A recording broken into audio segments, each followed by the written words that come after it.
What's up guys, Ren Slim here. Ngayong araw, nandito nga pala kami sa Dasol, Pangasinan, kung saan ito rin yung tinatawag na Salt Capital of the Philippines. Dito makikita nyo na napakaganda ng kanilang dagat. At maniniwala ba kayo pag sinabi kong ito ay isang public place lang? Yes, tama ang narinig nyo. Public, pero tignan nyo naman kung gaano kaputi itong mga buhangin na to. Sakto naman ang punta namin dito sa tabing dagat kasi inabutan namin yung almost magsasunset na.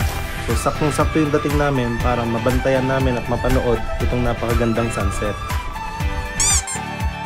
Sa pangalawang araw namin dito sa Dasol ay napagbigyan kami ng may-ari ng isang resort upang makita ang maganda nilang villa, kung saan ito naman ay daan papunta sa isang sikat na diving spot.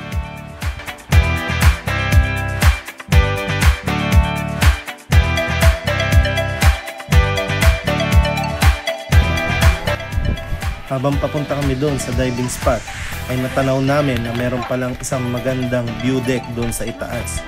Kaya sinulit na rin namin ang pagkakataon para makita ang mismong view deck at ma-appreciate yung ganda nitong beach.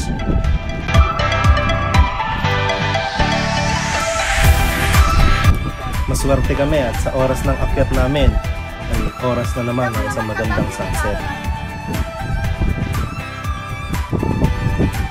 At ito na nga yung isa sa mga magagandang diving spot dito sa beach ng Dasol.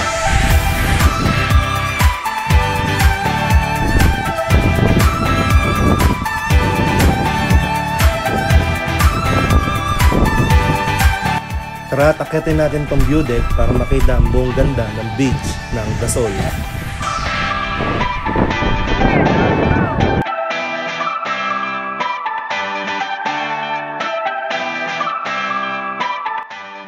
Salamat sa pagsama sa aming gala. Hanggang sa susunod na vlog.